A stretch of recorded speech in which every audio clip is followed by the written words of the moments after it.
Dictation शुरू होता है अब।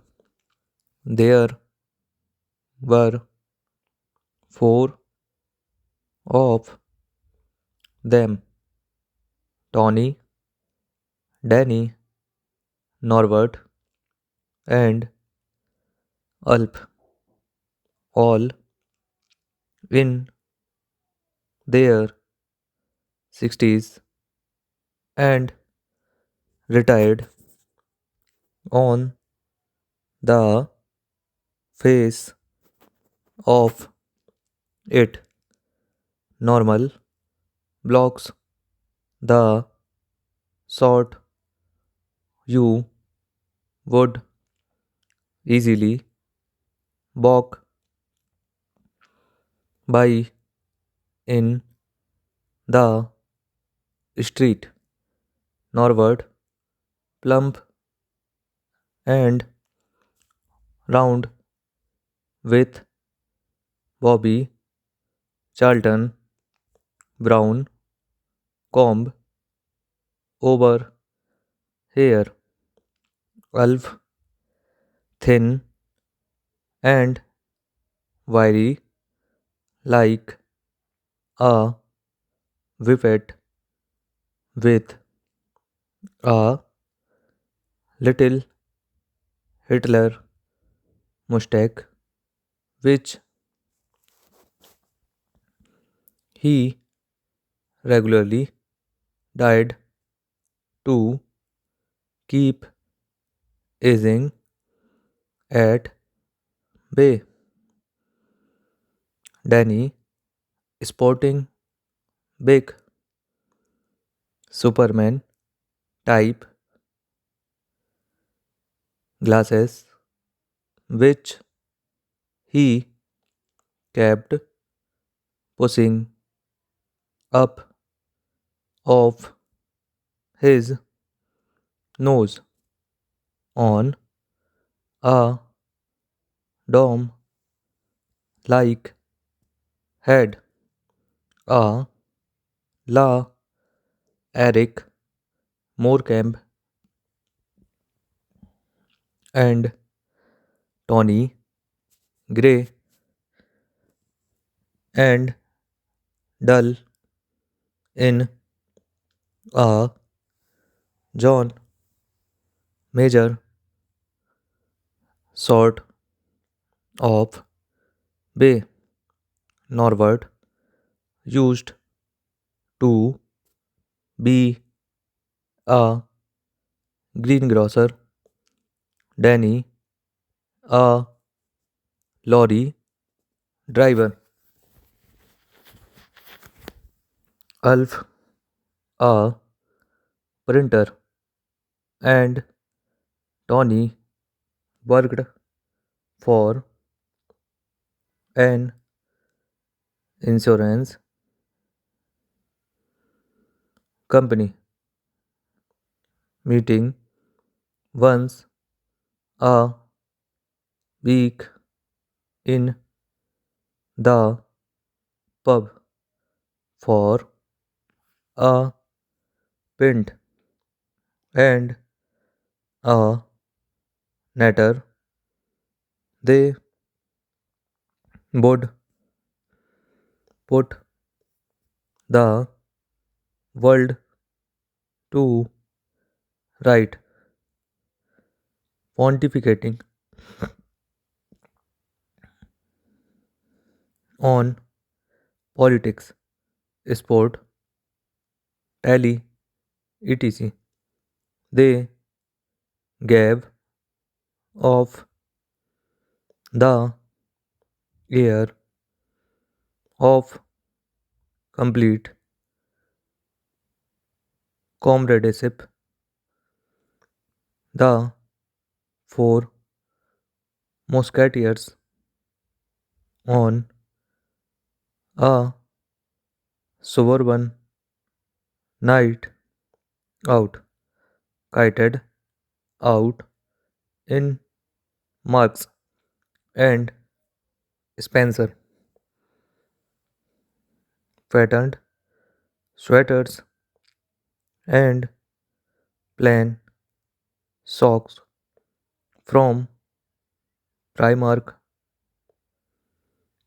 Then last week, Ulf revealed he had an appointment the following day with his GP for the results of his test. What tests? They asked. And yes, that something dark was threatening their usual fare of light hearted winter.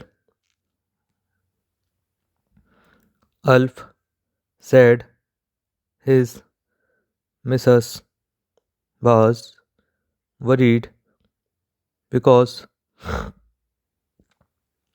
he kept forgetting things such as her birthday and their wedding anniversary. So he had tests for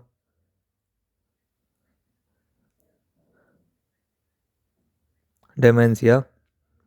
Bloody hell, said Norbert, patting down his mop like a cat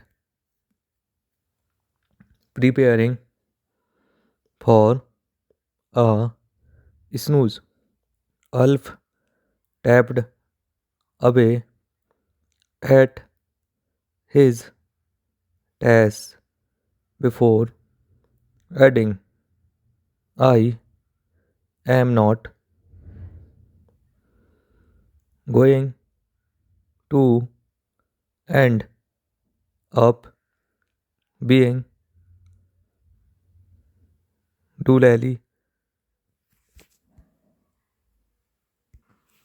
No way crapping me pads and talking gibberish. If I have got dementia, will someone put me out of my misery? Put a gun to my head. Of course, Ulf, his mates, laughingly replied, and joviality was restored. The next day, they all got a text from Ulf, short and to the point. Got it. Hours later, he was discovered shot through the head in his said no gun was found. The Three men had gathered around their usual table at the clock and dagger in the corner, well away from the family eating area and in front of the mock log fire. It was Tony's round, and he also chipped in with two packets of pork scratching plus sour cream and chive crisps for Norbert, whose wife was trying to turn him into a vegetarian because of his high cholesterol. Spooky or not, it said Norbert, crisp, speltering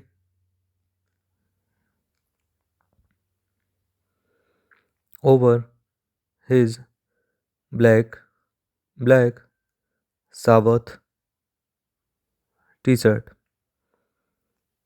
Him saying he wanted to be shot in the head if he would got it, and him getting it, and him him then being shot in the head.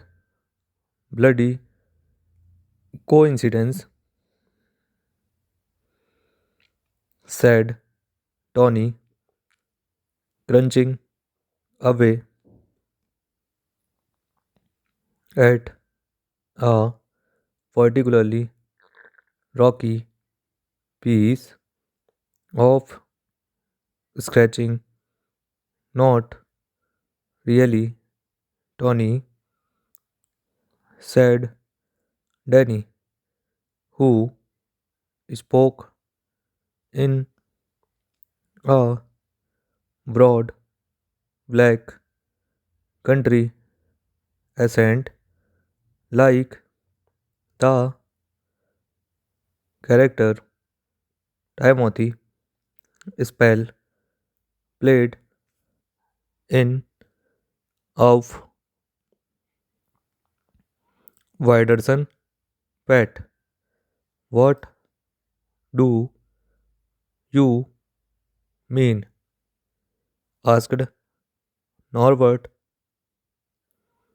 Well, it were me. Was not it? Said Danny, sitting up, proud and upright in his chair. just like that time he announced he would get a good mark for poetry in his open university writing course.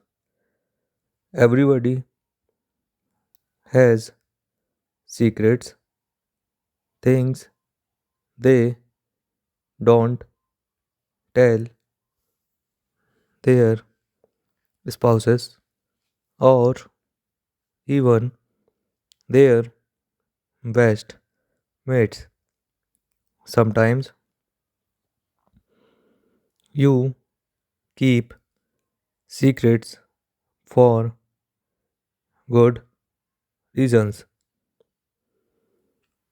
Sometimes it's just a thrill to know something that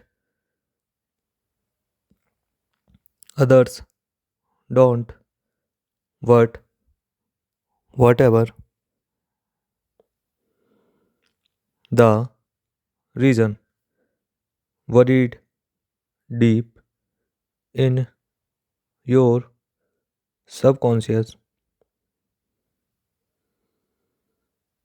is a desire to spill the wills to let everyone in on your big secrets. Danny could be a bit of a story spinner. The others didn't know he copied his poem of a Nace's school essay, but he sure this revelation was the truth. Full stop.